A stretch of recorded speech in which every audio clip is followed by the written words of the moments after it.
React JS की पिछली video में हमने रिएक्ट जेएस के फोल्डर स्ट्रक्चर से आपको रूबरू कराया। ठीक है, हमने फोल्डर स्ट्रक्चर देखा रिएक्ट जेएस का और कुछ उसको काफ़ी रिड्यूस भी किया हमने ताकि बिगिनर के अंदर से डर निकल जाए। ठीक है, उसको रिड्यूस किया हमने, जितनी फाइल्स की हमें नीड थी हमने खाली वो ही उसमें रखी। तो आज की वीडियो में यार हम JSX पढ़ने वाले हैं रिएक्ट जेएस में कि JSX क्या होते हैं, थोड़ी एडिशनल चीज़ें भी हम सीखेंगे इसमें। ठीक है, तो इसी के साथ क्या करना, प्लेलिस्ट एक्सेस कर लो अगर आपने नहीं की है, इसी में सारी वीडियोस आने वाली हैं रिएक्ट की। ठीक है, तो इसी के साथ चलते हैं यार हम विजुअल स्टूडियो कोड में।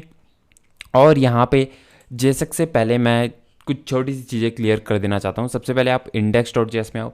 ठीक है, और यहाँ पे आप देखो, यहाँ पे मैं एक रिएक्ट फ्रेगमेंट की भी मैं बात करूँगा। ठीक है, और वो आपको समझाता हूँ क्या है, अभी आपको डरने की ज़रूरत नहीं है। तो यार इसी के साथ क्या कर सकते हो यार, आप इसे रिपोर्ट वेब वाइटल्स में ऐसे हटा दे रहा हूँ। ठीक है, अगर इससे भी आपको प्रॉब्लम है तो मैं अभी के लिए इसे यहाँ से डिलीट कर दे रहा हूँ।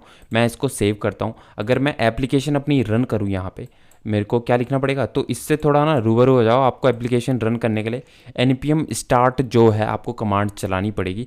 ठीक है, क्योंकि यहाँ पे देखो स्क्रिप्ट्स के अंदर अगर मैं package.json में जाऊँ तो यहाँ पे स्टार्ट है। तो यहाँ पे मैं क्या करूँगा, यहाँ पे मैं सिंपली npm start जो है कमांड अपनी चला दूंगा और हम वेट करेंगे जब तक रिएक्ट एप्लीकेशन हमारी सर्व ना करने लग जाए हमारे लोकल होस्ट में। ठीक है, डेवलपमेंट सर्वर स्टार्ट, तो यहाँ पे मैं इसको हटा दे रहा हूँ और वेट करेंगे जब तक रिएक्ट एप्लीकेशन हमारी सक्सेसफुली चलनी ना लग जाए हमारे लोकल होस्ट में। ठीक है,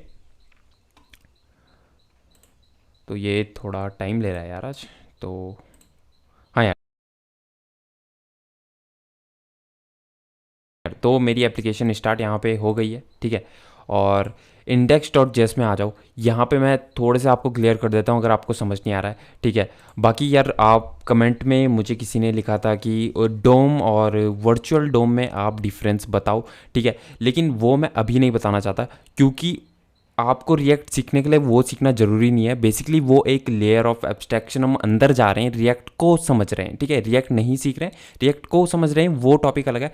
ठीक है, बेसिकली उसकी बात हम करेंगे लेकिन आने वाली वीडियोस में करेंगे, आगे करेंगे जब हम रिएक्ट सीख जाए, जब एक बिगिनर को इतना कॉन्फिडेंस आ जाए कि हम रिएक्ट से एप्लीकेशन अपनी बना सकते हैं। ठीक है, उनको मैं डराना नहीं चाहता यहाँ पे, और डराने की बात भी नहीं है क्योंकि वो थ्योरेटिकल होने वाला है। ठीक है, अगर मैं समझाऊंगा आपको रियल डोम और वर्चुअल डोम में डिफरेंस, तो वो थ्योरेटिकल होने वाला है। ठीक है, तो उसी के साथ अभी के लिए हम रिएक्ट एप्लीकेशन बनाना सीखते हैं कि कैसे बनाते हैं, कॉन्सेप्ट उसके क्लियर करते हैं, बाद में हम ऐसे टॉपिक्स देखेंगे। बिल्कुल ठीक है, और अगर और भी कुछ आपके दिमाग में है, जैसे कि आपको कुछ समझ नहीं आ रहा है या आप चाहते हो कि मैं उसे समझाऊं, तो कमेंट में लिख दिया करो यार। और थैंक यू उनका जिन्होंने लिखा था। ठीक है, क्योंकि कई चीज़ ऐसी होती है दिमाग में नहीं आती है मेरे। ठीक है, तो वो क्लियर करने के लिए आप लिख दिया करो, तो उनको मैं नोट करता हूँ ताकि वो भी मैं वीडियोज़ में समझाऊँ। ठीक है, तो इसी के साथ यार index.js में आओ। तो सबसे पहले यहाँ पे इंपोर्ट की मैं ऊपर ऊपर से बात कर लेता हूँ। इंपोर्ट जब हम कंपोनेंट्स में जाएंगे, जब हम कंपोनेंट्स बनाएंगे अपनी एप्लीकेशन के लिए,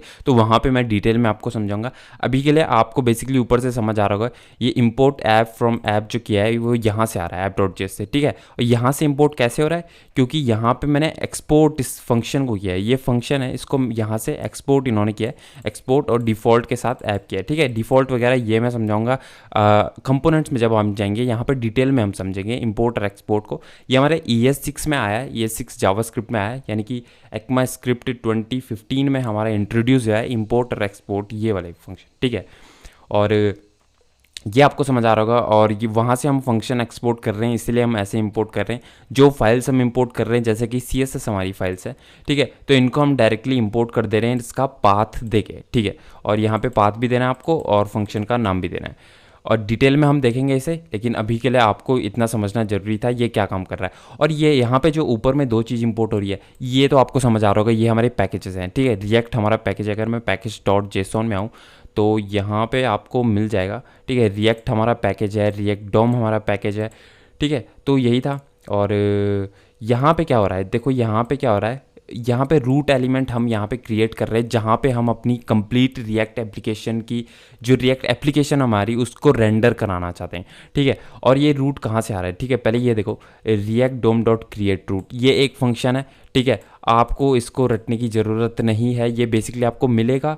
ठीक है। और आपको इसको एडिट करने की भी ज़रूरत नहीं है क्योंकि रूट से ही बेसिकली स्टार्ट करते हैं, लेकिन मैं चेंजेस करके भी आपको दिखाऊंगा कि कर सकते हैं आप, ठीक है। यहाँ पे document dot gate element by ID हमने रूट सेलेक्ट की, और ये कहाँ से आ रहा है, अगर मैं पब्लिक में जाऊँ index.html में जाऊँ तो ये हमारे यहाँ से आ रहा है यार। index.html आप देखोगे यहाँ पे आपको एक रूट आईडी से एक डिव मिल जाएगा, ठीक है। इसको मैं चेंज कर सकता हूँ, ठीक है। एक चीज़ मैं आपको दिखा देता हूँ, अगर मैं यहाँ पे आऊँ, यहाँ पे मैं व्यू सोर्स कोड में जाऊँ तो यहाँ पे मेरे को एप्लीकेशन का सोर्स कोड यहाँ पे दिखा दे रहा है, ठीक है। इसको मैं थोड़ा जूम करता हूँ, यहाँ पे देखो, यहाँ पे हमारी आईडी रूट है, ठीक है। इसके अंदर हमारी जो है एप्लीकेशन रन हो रही है, इसके अंदर हमारा ये कंटेंट है, लेकिन ये कंटेंट हमारा दिख नहीं रहा है, ठीक है। तो ये एक जो है ड्रॉबैक हो जाता है डायरेक्टली रिएक्ट यूज़ करने में, कि उसमें जो है ऐसा कंटेंट आपको सोर्स पेज में नहीं मिलेगा, ये कंपोनेंट रेंडर कर रहा है, ठीक है। और इसी के लिए, इसी चीज़ को प्रिवेंट करने के लिए हम नेक्स्ट.जेएस जैसे फ्रेमवर्क का यूज़ करते हैं, ताकि आपकी वेबसाइट जो है सर्च इंजन ऑप्टिमाइज्ड हो, ठीक है। तो उसकी बात हम करेंगे, कोई बात नहीं। अभी के लिए जो समझने की बात थी, यहाँ पे रूट एलिमेंट में इसके अंदर आपकी एप्लीकेशन रेंडर हो रही है। अब मैं इसको चेंज कर सकता हूँ, बिल्कुल कर सकता हूँ। अगर मैं रूट की जगह इसको कुछ और मैं आईडी देता हूँ, यानी कि अगर मैं इसको मान लो मैं मेन आईडी दे रहा हूँ, ठीक है। और यहाँ पे अभी आपको एप्लीकेशन नहीं दिखेगी क्योंकि उसको मिलेगा ही नहीं वो चीज़, ठीक है। अगर मैं सोर्स पेज हटाऊँ तो उसको वो जो एलिमेंट है मिल ही नहीं रहा है, तो उसके अंदर वो कैसे रेंडर करेगा आपकी एप्लीकेशन, ठीक है। तो यहाँ पे अगर मैं वापस से मेन जो मैंने वहाँ पे चेंज किया था index.html में, यहाँ मैं अगर उसको रूट एलिमेंट बनाऊँ तो यहाँ पे एप्लीकेशन हमारी वापस आ गई है। और अब की बार अगर मैं सोर्स पेज देखूँ तो यहाँ पे मेन आपको मिल जाएगा, ठीक है। तो इतना आप समझ गए। अब इसको वापस से रख लेते हैं, रूट ही रहने देते हैं, आप इसमें चेंज करोगे नहीं मेजरली, ठीक है। आप सीधा टेम्पलेट अपनी डालोगे जो कि npx क्रिएट रिएक्ट ऐप है, उसके बाद आप सीधा जो है app.js से आप इसको एडिट करना, यानी कि उसमें काम करना शुरू कर लोगे, ठीक है। इसको ऐसे रहने दो। इसके बाद क्या कर रहे हैं, रूट एलिमेंट हमने यहाँ से सेलेक्ट कर दिया, जो कि रिएक्ट डोम है वो हमें प्रोवाइड कर रहा है। तो रूट एलिमेंट, उसके अंदर हम रेंडर फंक्शन जो है वो चला रहे हैं, और वो लेगा हमारा कंपोनेंट, ठीक है। वो हमारा एक कंपोनेंट ले रहा है जो कि हमारा ऐप, ठीक है। और उसके ऊपर यहाँ पे बात करें रिएक्ट डॉट स्ट्रिक्ट मोड, यार देखो ये हम इसीलिए लगाते हैं, एक तो स्ट्रिक्ट मोड का क्यों यूज़ कर रहे हैं, क्योंकि ये हमें एडिशनल चेक्स और वार्निंग समय देता है, इसीलिए हम रिएक्ट डॉट स्ट्रिक्ट मोड का यूज़ कर रहे हैं। यहाँ पे मैं डायरेक्टली क्या कर सकता हूँ, यहाँ पे देखो एक फ्रेगमेंट भी होता है हमारे रिएक्ट में। यहाँ पे अगर मैं इसको कॉमा देके इम्पोर्ट फ्रेगमेंट भी कर रहा हूँ, ठीक है। यहाँ पे अगर आपको ये समझ नहीं आ रहा है यार ऐसे कैसे इंपोर्ट हो रहा है, मैं बता रहा हूँ, ये हम डिटेल में बात करेंगे। अभी के लिए आप इसको इग्नोर करो, जस्ट जो मैंने किया है वैसे करके देखो, ठीक है। यहाँ पे अगर मैं फ्रेगमेंट अभी डालूँ और रिएक्ट स्ट्रिक्ट मोड की जगह मैं फ्रेगमेंट यहाँ पे डालूँ, तो अभी क्या लगता है आपको, एप्लीकेशन चलेगी? बिल्कुल हमारी चलेगी यार, एप्लीकेशन में कोई इशू नहीं आएगा। और इसी के साथ क्या कर सकते हो आप, अगर आप डायरेक्ट ऐसा फ्रेगमेंट नहीं रखना चाहते हो, सीधा आप ऐसे भी डाल सकते हो अपना फ्रेगमेंट, और ये भी रिएक्ट में है, ठीक है। आप डायरेक्टली ऐसा भी डाल सकते हो। और ये हम क्यों डाल रहे हैं, ये हम इसलिए डाल रहे हैं ताकि हम इसके अंदर मल्टीपल चाइल्ड रख सकें। अभी के लिए तो हमारे पास खाली ऐप कंपोनेंट है जो कि मल्टीपल नहीं, सिंगल चाइल्ड है हमारा, ठीक है। तो बेसिकली ऐसे हम रख रहे हैं, एप्लीकेशन चल रही है, और अभी के लिए मेरे पास सिंगल चाइल्ड है, तो मैं इसको भी रिमूव कर सकता हूँ। मैं डायरेक्टली ऐप भी जो है अपना रेंडर करा सकता हूँ। अभी मैं यहाँ पे देखूँ तो यहाँ पे ये मुझे वार्निंग दे रहा है कि फ्रेगमेंट हमने इंपोर्ट कराया लेकिन कभी यूज़ नहीं किया, तो इसको मैं हटा देता हूँ यार अभी के लिए, ठीक है। मैं इसको सेव करूँगा, वापस से आप आओ तो एप्लीकेशन हमारी चल रही है। लेकिन यहाँ पे क्या इशू आएगा, यहाँ पे मैं एक्सपेक्ट कर रहा हूँ आपको थोड़ी बहुत HTML आती है। यहाँ पे अगर मैं H1 टैग यहाँ पे डालूँ, H1 टैग आपको पता होना चाहिए अगर आपको HTML आती है, ठीक है। यहाँ पे मैं लिखूँ Web3 मंत्र में यहाँ पे लिखूँ, तो यहाँ पे साफ साफ आपको यहीं पे एरर मिल जा रहा है कि देखो यहाँ पे लिखा है JSX expression must have one parent element होना चाहिए। अब वो एलिमेंट आपका डिव भी हो सकता है, ये याद रखना, ठीक है। यहाँ पे इन सब चीज़ों को हम जब अपने कंपोनेंट बनाएंगे ना, वहाँ पे हम मेजरली डिव यूज़ करेंगे या रिएक्ट फ्रेगमेंट का यूज़ करेंगे, जो हमने डायरेक्टली फ्रेगमेंट डाले थे, ठीक है। डिव से भी आपकी एप्लीकेशन रन हो जाएगी, ठीक है। बट यहाँ पे आप क्या रहने दो, यहाँ पे आप रिएक्ट डॉट स्ट्रिक्ट मोड रहने दो, ठीक है। वो बेटर है यहाँ के लिए, ताकि वो आपको एडिशनल चेक्स एंड वार्निंग्स देता रहे, तो इसको आपको छेड़ने की ज़रूरत ही नहीं पड़ेगी यार, है ना। यहाँ पे आप सिंपली ऐप रेंडर करा दोगे, और ठीक है। मैंने यहाँ पे H1 लगाया था लेकिन मैंने आपको वहाँ पे दिखाया नहीं एप्लीकेशन में, तो मैं अभी के लिए वापस से डाल देता हूँ, ठीक है। स्पेलिंग गलत लिख दिया मैंने, इग्नोर करो उसको। यहाँ पे मैं नीचे जाऊँ, देखो आपको ये भी रेंडर होता हुआ दिख रहा है हमारे ऐप कंपोनेंट्स के साथ। उसी के बाद हमको ये भी रेंडर होता दिख रहा है, ठीक है। कंपोनेंट्स के साथ हम ऐसे ही खेलेंगे, डिटेल में हम आगे देखेंगे, अभी के लिए मैं इसे डिलीट कर दे रहा हूँ। तो आई होप आपको index.js समझ आ गया होगा, ठीक है। इतना समझने के बाद अभी के लिए मैं इसे हटा देता हूँ और चलते हैं अपने app.js में। अब JSX समझते हैं, ठीक है। तो वीडियो ज़्यादा लंबी होगी यार, हम JSX समझ रहे थे। तो बेसिकली होगा यही यार, मैं हर छोटे छोटे कॉन्सेप्ट के लिए नया वीडियो नहीं निकालूंगा, ठीक है। सीरीज़ के साथ जुड़े रहना, उसी वीडियो के अंदर नए कंसेप्ट हमारे आएंगे छोटे छोटे। जैसे कि मैं अगर इंपोर्ट एक्सपोर्ट की बात कर रहा हूँ तो वो मैं कंपोनेंट्स के साथ ही समझाऊंगा, उसके लिए मैं अलग वीडियो नहीं निकालूंगा। जैसे कि हमने यहाँ पे फ्रेगमेंट की बात की, ठीक है, फ्रेगमेंट की हमने बात की, वो भी मैं अलग उसके लिए वीडियो नहीं निकालूंगा वो, क्योंकि मैं इसी में आपको समझा सकता हूँ। अगर आपको अभी याद नहीं हुआ है, ठीक है, याद करना नहीं है आपको, क्योंकि ये चीज़ हम बार बार यूज़ करने वाले हैं यार। जो मैंने फ्रेगमेंट की बात की वो हम आने वाले हर वीडियोस में यूज़ करने वाले हैं। डिव की बात की, ठीक है। तो आप डरो मत कि यार इस वीडियो में इतना कुछ बता दिया और मेरे दिमाग से हट गया, वो आया नहीं मेरे दिमाग में, याद नहीं हो मुझे, ठीक है। क्योंकि हम उनका बार बार यूज़ करने वाले हैं, तो आपके दिमाग में वो छप जाएगा, आप उसकी टेंशन ही मत लो, ठीक है। अभी के लिए आप सीरीज़ में कंटिन्यू रहो, नई नई चीज़ें जो हम सीख रहे हैं उसमें ध्यान दो। बाकी हम प्रोजेक्ट्स भी बनाएंगे और जो फ्रेगमेंट वगैरह का हमने यूज़ किया वो तो हर वीडियो में हम करने ही वाले हैं, ठीक है। तो index.js में आप ज़्यादा छेड़ोगे नहीं, बेसिकली मैं आपको समझा रहा था ताकि आपको कोई कन्फ्यूज़न ना रहे उसमें। अब आ जाते हैं अपनी app.js में और यहाँ पे JSX की बात करते हैं, ठीक है। तो यार JSX को समझने से पहले मैं आपको रिएक्ट डॉक्स में लेके जाना चाहता हूँ। यहाँ पे आपको रिएक्ट से रिलेटेड सारी चीज़ें मिल जाएंगी, ठीक है। यहाँ पे मैंने इंट्रोड्यूसिंग JSX वाला पेज खोला है। तो यार आपको कुछ भी इशू आता है ना, तो यानी कि इशू बोले या कुछ भी आपको समझना है तो डॉक्स का रेफरेंस लेना शुरू कर दो, ठीक है। बहुत हेल्पफुल होने वाला है आपके लिए। तो अगर रिएक्ट में कुछ भी अपडेट आते हैं तो सबसे पहले यार इनकी डॉक्स यहाँ पे अपडेट होगी, ठीक है। बाकी किसी भी सोर्स के मुकाबले सबसे पहले यहाँ अपडेट होने वाला है, ये तो आपको पता है। तो रेफरेंस लेना शुरू कर दो, इसको आप पढ़ सकते हो और ऑरली तो मैं भी आपको बताने वाला हूँ, ठीक है। और यहाँ पे मैं खाली ये कहना चाहता था कि रेफरेंस लेना शुरू कर दो, एक अच्छी प्रैक्टिस होती है, ठीक है। अब मैं वापस अपनी एप्लीकेशन में आता हूँ, यहाँ पे आता हूँ मैं विजुअल स्टूडियो कोड में और इसको थोड़ा जूम करके आपको दिखाता हूँ, ठीक है। तो यहाँ पे हमने सबसे पहले CSS इंपोर्ट किया है। CSS की ज़रूरत है अभी के लिए नहीं है, मैं तो आपको JSX समझा रहा हूँ, ठीक है। बट रहने दो, ये इससे आपको इश्यू नहीं होना चाहिए क्योंकि बेसिकली CSS फाइल है यार एक, ठीक है। और यहाँ पे आओ, यहाँ पे हमने एक फंक्शन डिफाइन किया है। तो जब भी हम अपने कंपोनेंट्स बनाएंगे हम फंक्शन ही डिफाइन करेंगे और उनको ही एक्सपोर्ट करेंगे, फिर जहाँ पे हमें यूज़ करना है वहाँ पे हम यूज़ करेंगे। खैर अभी के लिए JSX की बात करते हैं। तो JSX क्या है यार? तो यार यहाँ पे जो ये रिटर्न के अंदर जो ये हमारे डिव हेडर पी और हमारे ए टैग जो भी है हमारा, तो ये आपको जाने पहचाने लग रहे होंगे, ठीक है, अगर आपने HTML में काम किया है। तो बेसिकली यही हमारा JSX है, इन्हीं को हम JSX कहते हैं, ठीक है। और JSX की क्या इंपॉर्टेंस है, इसकी ज़रूरत क्या पड़ी? अगर हमारे पास HTML था तो इसकी हम बात करेंगे, कोई इशू नहीं है, ठीक है। बेसिकली आपको JSX कुछ नया सीखना है, कुछ ज़्यादा नया नहीं सीखना है, ठीक है। आप जो भी आप यहाँ पे एलिमेंट यूज़ करोगे वो आपके डायरेक्ट एज सिमिलर होंगे, उनके नाम सिमिलर होंगे जो कि आप HTML में यूज़ करते आए हो, ठीक है। जैसे कि यहाँ पे डिव आपको पता है, हेडर आपको पता है, पी आपको पता है। अगर मैं यहाँ पे कुछ भी आपको बताऊँ, H1 वगैरह हमने देख लिया था, ठीक है। H1 में लगाऊँ, ठीक है। और कौन कौन से हमारे फील्ड होते हैं उसमें, जैसे कि अगर मैं फॉर्म की बात करूं, ठीक है। और उससे पहले क्या करो यार, आपको जो है अगर यहाँ पे आपको सजेशन चाहिए, ठीक है, तो यहाँ पे आप स्टेटस बार ऑन करो, ठीक है। आपका ऑन होगा, मैंने बंद कर रखा था। बेबल की जगह अगर मैं यहाँ पे जावास्क्रिप्ट रिएक्ट यहाँ पे सेलेक्ट करता हूँ, ठीक है, यहाँ पे सर्च करके आपको मिल जाएगा अपने विजुअल स्टूडियो कोड में जावास्क्रिप्ट रिएक्ट, यहाँ पे सेलेक्ट कर देना। और यहाँ पे इसके बाद क्या होगा, यहाँ पे अगर अब मैं लिखूँ फॉर्म लिखूँ तो आपको मिल जा रहा है, ठीक है। अगर मैं डायरेक्टली फॉर्म लिखूँ तो यहाँ पे आपको जो है सजेशन मिल जा रहे हैं। और यहाँ पे देखो ये जावास्क्रिप्ट रिएक्ट का है, ठीक है, JSX।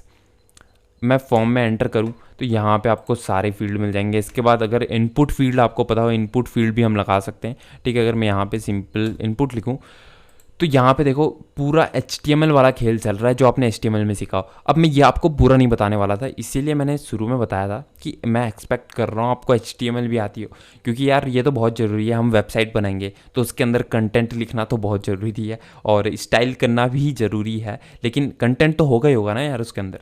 ठीक है, तो मैं यहाँ पर एक्सपेक्ट कर रहा हूँ आपको HTML भी आती है थोड़ी बहुत। ठीक है, मैं ऐसा नहीं सोच रहा हूँ कि आप मास्टर हो, बट एटलीस्ट थोड़ी बहुत आती हो। ठीक है, यहाँ पे इतना आप समझ के अब और भी चीज़ें हैं। ठीक है, तो JSX की इंपॉर्टेंस दिखाने से पहले मैं उससे के कुछ रूल्स आपको बता देता हूँ कि JSX आप कैसे यूज़ करोगे। ठीक है, तो बेसिकली ये आपको समझ आ रहा होगा, यही चीज़ रेंडर हो रही है हमारी एप्लीकेशन में, यही चीज़ रेंडर हो रही है। अगर मैं ब्राउज़र खोलूँ तो यहाँ पे देखो यही चीज़ हमारी रेंडर यहाँ पे हो जा रही है ना। तो यहाँ पे देखो, तो अभी क्या करना है आपको, यहाँ पे समझना है कुछ चीज़ें जो JSX में हम यूज़ करेंगे, यानी कि JSX के रूल। सबसे पहले आपने HTML में क्लास यूज़ की होगी, ठीक है, पर यहाँ पे सेम चीज़ क्या हो जाती है, यहाँ पे क्लास नेम आपको मिलेगा। ठीक है, ये थोड़ा सा चेंजेस है कि यहाँ पे आप डायरेक्टली क्लास ही नहीं यूज़ कर सकते, क्योंकि वो एक रिजर्व्ड कीवर्ड है, क्योंकि क्लास बेस्ड कंपोनेंट्स का भी हम यूज़ करते हैं। ठीक है, यहाँ पे हम देखो फंक्शन कंपोनेंट्स यूज़ कर रहे हैं, क्लास बेस्ड कंपोनेंट्स का भी यूज़ करते हैं। तो फंक्शन बेस्ड कंपोनेंट्स जो है ज़्यादा अभी के टाइम में ज़्यादा इंपॉर्टेंस रख रहे हैं, ज़्यादा वैल्यू रख रहे हैं, तभी तो यहाँ पे डायरेक्टली इनमें चेंज हुआ था। ठीक है, और खैर इसकी बात हम आगे करेंगे, और हो सकता है मैं आपको क्लास बेस्ड कंपोनेंट्स के भी साथ थोड़ा खेलना सिखा दूँ, है ना। और यहाँ पे क्या होगा, यहाँ पे क्लास नेम आपको दिख रहा होगा। और एक चीज़ और आपको नोटिस करनी है, यहाँ पे हम जो है एट्रीब्यूट जो भी होंगे हमारे एलिमेंट के, उनमें हम कैमल केस कन्वेंशन का यूज़ करने वाले हैं। अब कैमल केस कन्वेंशन क्या है, ठीक है, कैमल केस कन्वेंशन ये है, यहाँ पे देखो आप, यहाँ पे क्लास नेम दो अलग चीज़ें, ठीक है, इनको हमको साथ में लिखना है। तो यहाँ पे क्लास तो ठीक है, क्लास ठीक है, स्मॉल सी से हमारा स्टार्ट हुआ है, लेकिन जो दूसरा हमारा वर्ड स्टार्ट हो रहा है, ठीक है, बेसिकली वो आपस में चिपके हैं, लेकिन मैं एज्यूम कर रहा हूँ वो दूसरा वर्ड है नेम। ठीक है, यहाँ पे हम क्या कर रहे हैं, यहाँ पे हम कैपिटल N का यूज़ कर रहे हैं, तो यानी कि एक कैमल की शेप का बन जाता है थोड़ा। ठीक है, क्योंकि उसकी गर्दन नीचे होती है, उसकी पीठ कैमल की जो होती है ऊंची होती है। ठीक है, तो उस शेप का बन रहा है, इसलिए इसको कैमल केस कन्वेंशन बोलते हैं। और एट्रीब्यूट्स में आप यही यूज़ करोगे, JSX जब आप लिखोगे उसके एट्रीब्यूट्स में कैमल केस कन्वेंशन का ही यूज़ होने वाला है। ठीक है, तो जैसे कि अगर और कोई एट्रीब्यूट आपके दिमाग में अभी आ रहे हो, तो अगर मैं ऑन क्लिक देखूं, ठीक है, तो यहाँ पे देखो कैमल केस कन्वेंशन का यूज़ हो रहा है।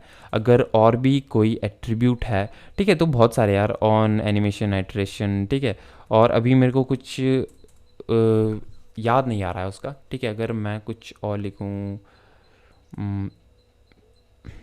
एक मिनट, ठीक है, ऑन वेटिंग, ऑन व्हील, तो मोस्टली जो है यहाँ पे कैमल केस कन्वेंशन का यूज़ होने वाला है। ठीक है, अभी मेरे को एट्रीब्यूट याद नहीं आ रहे हैं, लेकिन जब हम यूज़ करेंगे इस चीज़ को आप नोटिस कर लेना, और आपके दिमाग में खुद ही बैठ जाएगी, क्योंकि हम आगे इनका यूज़ करने वाले हैं। ठीक है, तो आपके दिमाग में ये चीज़ बैठ जाएगी। अभी के लिए जो इंपॉर्टेंट था, क्लास नेम आपको ऐसा लिखना है, आप डायरेक्टली क्लास लिख के उसको क्लास नहीं दे सकते। ठीक है, क्लास नेम आपको लिखना पड़ेगा। ये एक इंपॉर्टेंट बात थी, और ये एक रूल था JSX का। अब इसके बाद डायरेक्टली बात करते हैं। ठीक है, तो इसमें आपने कुछ बड़ा नया नहीं सीखा, थोड़े से हमारे चेंजेस थे। ठीक है, बहुत ही थोड़े से चेंजेस थे। और हाँ, एक और चीज़ आपको यहाँ पे क्लियर कर दूँ, HTML में अगर आपने काम किया, अगर मैं HTML में लेके चलो आपको, तो यहाँ पे अगर मैं कुछ भी लगाता हूँ यार, मान लो मैंने यहाँ पे एक इनपुट फील्ड अपना लगाया। ठीक है, तो मैं इनपुट यहाँ पे लिखता हूँ, तो यहाँ पे देखो क्या हो रहा है, इनपुट फील्ड आपको मिल गया है, लेकिन ये जो है जो ग्रेटर दैन का सिंटैक्स है और जो लेस दैन का जो हमारा सिंबल है, उसके अंदर डायरेक्टली रैप है। लेकिन इसी चीज़ को जब आप, तो इसको मैं फ़िलहाल के लिए हटा देता हूँ। ठीक है, इसको जब आप JSX में यूज़ करोगे, यानी कि अगर यहाँ पे देखो इनपुट का हमने यूज़ किया, तो यहाँ पे सेल्फ क्लोजिंग टैग इसे कहते हैं, इसका ध्यान रखना। ठीक है, और ये सब चीज़ें मैं आपको याद करने के लिए कह ही नहीं रहा हूँ, ये मैं आपको इंट्रोड्यूस करा रहा हूँ, क्योंकि इनका हम यूज़ करने वाले हैं, फ्रीक्वेंटली हम इनका यूज़ करेंगे और आपके दिमाग में छप जाएगी। तो मैं आपको बेसिकली यहाँ पे इंट्रोड्यूस करा रहा हूँ JSX से। और जब आप प्रोजेक्ट बनाओगे, प्रोजेक्ट क्या, हर वीडियोज़ में हम जब कंपोनेंट्स में देखेंगे तो ये चीज़ करने ही वाले हैं, तो आपको अभी डरना नहीं है, आपको याद नहीं करनी है, ये समझ लो मैं इंट्रोड्यूस करा रहा हूँ खाली अभी। ठीक है, तो यहाँ पे देखो ये सेल्फ क्लोजिंग टैग का आपने यूज़ करना है, क्योंकि अगर मैं इसको हटा दूँ तो ये मेरा काम नहीं करेगा। ठीक है, तो यहाँ पे ये भी एक रूल हो जाता है हमारे JSX में, आपको सेल्फ क्लोजिंग टैग का यूज़ करना यहाँ पे पड़ेगा, जो आप ऐसे क्लोज नहीं कर रहे हो ना, जैसे कि फॉर्म ने यहाँ से स्टार्ट किया, यहाँ पे क्लोज किया, जो ऐसे हमारे एलिमेंट हैं उनमें सेल्फ क्लोजिंग टैग आपको देना पड़ेगा। और कौन से ऐसे एलिमेंट होते हैं जैसे कि हमारा इमेज होता है, ठीक है, इसमें भी आपको सेल्फ क्लोजिंग टैग यहाँ पे देना पड़ेगा, ठीक है। तो ये आप समझ गए हैं और ये बहुत बढ़िया था। अब एक इम्पॉर्टेंस मैं आपको बता देता हूँ JSX की। यहाँ पे मैं जावास्क्रिप्ट का यूज़ कर सकता हूँ इसके अंदर, ठीक है। तो HTML में आप कर सकते थे क्या? नहीं, HTML में आप ऐसा नहीं कर सकते थे, ठीक है। उनके लिए भी जो है अलग टेम्पलेट्स होती हैं, अगर आपने काम किया है। खैर मैं उनको अभी इंट्रोड्यूस नहीं कराना चाहता हूँ, ठीक है। तो बेसिकली यहाँ पे HTML आपने सीखी अगर, तो उसके अंदर आप डायरेक्टली यूज़ कर ही नहीं सकते जावास्क्रिप्ट का। अब यहाँ पे यही चीज़ हमें JSX प्रोवाइड करती है और ये काफ़ी इंपॉर्टेंट चीज़ है। अगर मैं यहाँ पे एक वेरिएबल डिक्लेयर करूँ, ठीक है, तो वेरिएबल आपको पता होना चाहिए, ठीक है। मैं नेम इज़ इक्वल टू, अगर अपना नाम मैं यहाँ पे देता हूँ, ठीक है, मैं इसको सेव करूँगा। अगर मैं इसको यूज़ करना चाहूँ इस टेम्पलेट के अंदर, ठीक है, अगर मैं यहाँ पे H1 में Web3 मंत्र की जगह, तो आपको ये भी एक सिंटैक्स याद रखना, ठीक है। याद करना नहीं है, ये देख लो आप कि ये सिंटैक्स यहाँ पे मैं लिखूँगा, करली ब्रेसेस खोलूँगा, करली ब्रेसेस बंद करूँगा, इसके अंदर मैं अपनी जावास्क्रिप्ट की चीज़ें लिख सकता हूँ, ठीक है। इसके अंदर मैं अपनी जावास्क्रिप्ट की चीज़ें लिख सकता हूँ, जैसे कि मैंने यहाँ पे एक वेरिएबल डिफाइन किया नेम नाम से। अगर मैं यहाँ पे मैं नेम लिखूँ, इसको सेव करूँ, मैं ब्राउज़र में जाऊँ, तो यहाँ पे ये अपडेट अभी हुआ नहीं है यार, ये अपडेट क्यों नहीं हुआ? तो ये एक मिनट, मैं वापस से इसको सेव करता हूँ। मुझे लगता है रिलोड मेरे को करनी पड़ेगी, यहाँ से मैं रिलोड कर दूंगा यार, कोई इशू नहीं है। हाँ, तो यहाँ पे देखो, वैसे तो मोस्टली केसेस में आपका खुद ही रिफ्लेक्ट हो जाता है, लेकिन यहाँ पे मेरे को रिलोड करना पड़ा, कोई इशू नहीं है यार, ठीक है। तो यहाँ पे देखो मेरा अपडेट हो गया शुभम। तो यहाँ पे यही खूबसूरती है हमारी JSX की, यहाँ पे हम जावास्क्रिप्ट का यूज़ कर पा रहे हैं, ठीक है। और भी चीज़ें हम कर पाएंगे। यहाँ पे तो मैंने वेरिएबल का एग्जांपल दिया, अब सारी चीज़ मैं यहाँ पे करके नहीं दिखा सकता हूँ, ठीक है। और भी हम जब टर्नरी ऑपरेटर का यूज़ करेंगे, ठीक है, तो ऑपरेटर वगैरह भी कोई नया सिंटैक्स हमारे उसमें आएगा, जावास्क्रिप्ट में भी आएगा, वो भी मैं आपको क्लियर करूँगा, ठीक है। अगर आपने मॉडर्न जावास्क्रिप्ट में यानी कि नए वर्जन ऑफ जावास्क्रिप्ट में ज़्यादा काम नहीं किया है या आपने काम किया ही नहीं है, ठीक है, वो मैं आपको क्लियर करूँगा। जैसे कि इम्पोर्ट एक्सपोर्ट की बात कर रहे थे हम, यहाँ पे अगर आपको लेट और कॉन्स्ट में भी अगर कन्फ्यूज़न है, आपको कमेंट में लिख देना, मैं उसको भी क्लियर कर दूंगा नेक्स्ट वीडियो में, ठीक है। तो यहाँ पे हमने किया, यही खूबसूरती यार। यहाँ पे हम क्या कर सकते हैं, यहाँ पे हम जावास्क्रिप्ट के वेरिएबल्स का यूज़ कर पा रहे हैं और इनकी पावर अभी आपको समझ नहीं आ रहा होगा। आप कह रहे होंगे यहाँ पे भी तो नाम ही दिया है, तो यहाँ पे क्या अलग क्या था। लेकिन जब हम प्रॉप्स पढ़ेंगे, जब हम स्टेट्स पढ़ेंगे, तो इन चीज़ का पावर आपको समझ आएगी, ठीक है। तो रिएक्ट कोर्स बेसिकली ऐसे हम करने वाले हैं, जब हम कोई नया कंसेप्ट सीखेंगे जो कि इंपॉर्टेंट है, जैसे कि प्रॉप्स। अभी आपको वर्ड नया लग रहा होगा, लेकिन मैं अभी एक्सपेक्ट भी नहीं कर रहा हूँ कि आपको समझ आ रहा हो प्रॉप्स मैं क्या कह रहा हूँ, लेकिन मैं बता रहा हूँ जब हम सीखेंगे तो वहाँ पे हम छोटे प्रोजेक्ट बनाएंगे। यानी कि अगर हमने प्रॉप सीखा तो हम प्रॉप के ऊपर छोटा प्रोजेक्ट बनाएंगे, उसके बाद हम स्टेट सीखेंगे, ठीक है, रिएक्ट हुक्स को सीखेंगे, उसके ऊपर हम प्रोजेक्ट बनाएंगे। और ऐसे ही करते करते जब हमारी रिएक्ट जो है कोर्स हमारा कंप्लीट हो जाएगा, यानी कि रिएक्ट एप्लीकेशन आप काफ़ी कुछ सीख जाओगे बनाना, उसके बाद हम बड़ा प्रोजेक्ट बनाएंगे, ठीक है, और उसमें और भी नए नए कंसेप्ट आएंगे, ठीक है, और भी हम सीखेंगे। रिएक्ट तो हम सीखेंगे, और भी चीज़ों को मैं क्लियर करूँगा, ठीक है। रिडक्स में आपको सिखाऊंगा, अभी आपको डरने की ज़रूरत नहीं है। मैं अभी खाली आपको बेसिकली मैं नाम बता रहा हूँ, अभी मैं एक्सपेक्ट भी नहीं कर रहा हूँ, आप समझो। और डरने की ज़रूरत है नहीं कि इतनी सारी चीज़ आने वाली है, ठीक है। मज़ा आएगा आपको, ये मैं गारंटी दे रहा हूँ, मज़ा आएगा आपको, ठीक है। और तो यार यहाँ पे जो है हमने फ्रैगमेंट की बात की थी कि उसके अंदर आप मल्टीपल चाइल्ड रख सकते हो, ठीक है। तो हमने डिव लगा के देखा था, तो यहाँ पे यही हो रहा है यार, इस फंक्शन के अंदर जो है रिटर्न के बाद हमने डिव लगाया है, इसीलिए हम मल्टीपल एलिमेंट्स का यहाँ पे यूज़ कर पा रहे हैं उसके अंदर, ठीक है। यहाँ पे देख रहे हो क्योंकि हमने डिव लगाया। लेकिन अगर ये डिव नहीं लगाता मैं, अगर सपोज़ करो ये डिव मैं यहाँ पे बंद कर दूँ, तो ये मेरे को एरर दे रहा है। और एरर वही होगा कि JSX expression must have one parent element, ठीक है। और यहाँ पे भी आप जो है फ्रेगमेंट की हमने बात की थी, यहाँ पे भी आप ऐसे फ्रेगमेंट यूज़ कर सकते हो, ठीक है। यहाँ से मैंने खोला और यहाँ पे मैंने बंद कर दिया, तो देखो फ्रेगमेंट हम यूज़ कर पा रहे हैं, इसके अंदर मल्टीपल चाइल्ड्स हमारे आ रहे हैं, ठीक है।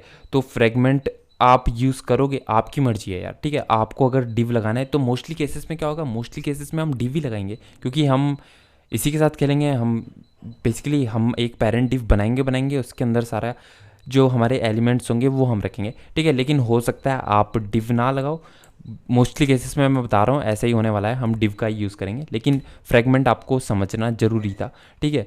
और यहाँ पे जो समझने वाली चीज़ें हैं वो आप समझ रहे हो, ठीक है। और बाकी ज़्यादा आपको डिटेल में जाने की ज़रूरत नहीं है, क्योंकि at the and back and में ये कैसा काम कर रहा है, ठीक है, ये कैसे काम हो रहा है, ये सारी चीज़ आपको जाननी नहीं है अभी के लिए, क्योंकि वो यार वो एब्स्ट्रैक्शन का पार्ट है, वो छुपाई इसलिए गई है ताकि आपको उसको समझने की ज़रूरत ना पड़े। बेसिकली आप उससे क्या कर सकते हो ये आपको पता होना चाहिए। जैसे कि आपको पता है JSX से हम ये ऐसा ब्यूटीफुल HTML कंटेंट भी हम लिख सकते हैं, उसके अंदर हम जावास्क्रिप्ट भी यूज़ कर सकते हैं, ठीक है। अब JSX कैसे उसको तोड़ मरोड़ के वापस से अपने डोम में शो कर रहा है, ठीक है, अभी के लिए आपको ये चीज़ें नहीं समझनी है, उसकी टेंशन मत लो, ठीक है। इनकी हमने बात कर ली, ठीक है। तो और क्या कहना चाह रहा था मैं, ठीक है, प्रोजेक्ट हम बनाएंगे ये आप लोगों को क्लियर हो गया है। तो बेसिकली अभी के लिए इतना ही यार। JSX में आपको जो समझना था वो मैंने आपको अभी समझा दिया है, ठीक है। कुछ चीज़ें आपको ध्यान रखनी है, जैसे कि यार याद नहीं कह रहा हूँ मैं, ठीक है, ये आप इंट्रोड्यूस हो रहे हो यहाँ पे, तो ये चीज़ आपको मैंने इंट्रोड्यूस कराई है कि यहाँ पे आप जावास्क्रिप्ट का यूज़ कर पाओगे ऐसे कर्ली ब्रेसेस के अंदर। और उसके बाद मैंने कैमल केस कन्वेंशन के बारे में बताया, और HTML आपको आती है, तो ये सारे एलिमेंट्स से आप बेसिकली ये आपके लिए पुराना ही है, नए नहीं होंगे, जैसे कि हेडर हो गया, डिव हो गया, ठीक है। तो यही था हमारा JSX। तो अगर कुछ रह जाता है यार, ठीक है, कुछ छोटी मोटी चीज़ें रह जाती हैं अगर मैं एक्सप्लेन करने में, यानी कि अगर मैं वीडियो में कवर ना कर पाऊँ, यानी कि मुझे ध्यान नहीं है कि वो चीज़ें भी कवर करनी थी, ठीक है, तो आप कमेंट में लिख दिया करो, मैं उनको नोट करता हूँ, और हर वीडियो में मैं आपको बताऊँगा जो बताने वाली चीज़ें हैं बेसिकली, ठीक है। तो इस वीडियो में इतना था यार। प्लेलिस्ट एक्सेस कर लेना, आने वाली वीडियोस वहीं पे आने वाली है, और सारे वीडियोस कंटिन्यूसली देखना, क्योंकि नई नई चीज़ें भी उसमें सिखाऊंगा मैं, ठीक है। जो वीडियो का मुद्दा है वो उसमें तो जाएंगे, लेकिन और भी चीज़ें आप सीखोगे उसमें। तो फिलहाल इस वीडियो में इतना ही। Thank you for watching this video guys.